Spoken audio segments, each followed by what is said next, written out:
Chad here with Dignity Properties, and I had 5 things that I wanted to give you to watch out for if you're looking to sell your house to a real estate investor. The first thing is you want to make sure they are not wholesaling or assigning your contract, but they are actually a cash buyer. There are so many people who want to get into real estate investing, they just don't have the funds.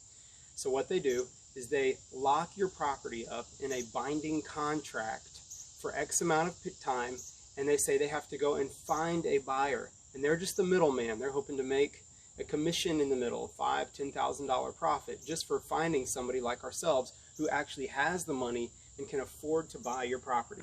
I've seen this happen and hang people up for months on end. The worst was this last winter, a lady had somebody lock her up in a contract for 4 months and she couldn't sell her property. She didn't read the fine print in the contract.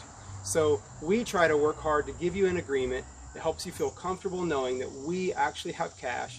We're here to solve your problem and to buy your house. The second thing to look out for is escrow. You want to make sure the money is going through an escrow company, that there is a third party, a title company or whomever, that is going to make sure that you get the money when the deed is transferred, and that there's really no way that the investor has their hands and control over what happens.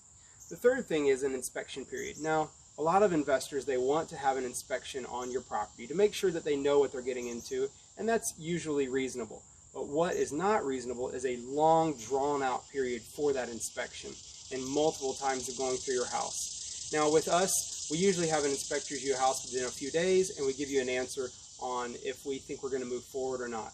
You want to make sure that that period is really not more than a week. That's a lot of time, even a week. I know that you have things that you need, so don't let anybody hang you up for a long period of time on an inspection. The next is financing contingency. So there really should be no financing contingency. If somebody says they have to wait to make sure they get approved for the funding, or if they're telling you that they need to set a close date 30 days out or something and you want to close faster, that should be a red flag. They probably don't have the money. They have to go looking for it. And the last is an appraisal contingency. That's number 5. There really doesn't need to be any appraisals. If they're serious, they have the money, they can get an inspection done quick, and they can close on the day of your choice. It really has nothing to do with what the investor wants. It's what you need. And we can close sometimes within 4 days if that's what somebody needs to help them get the money to move on for what you need for what's next. And so if you have any questions, even if you know it's not going to benefit us directly, we've taken the time to look over these binding contracts that other people have gotten themselves into, and we say, look, Sharpie through the name, Sharpie through the numbers of the other company or the other person.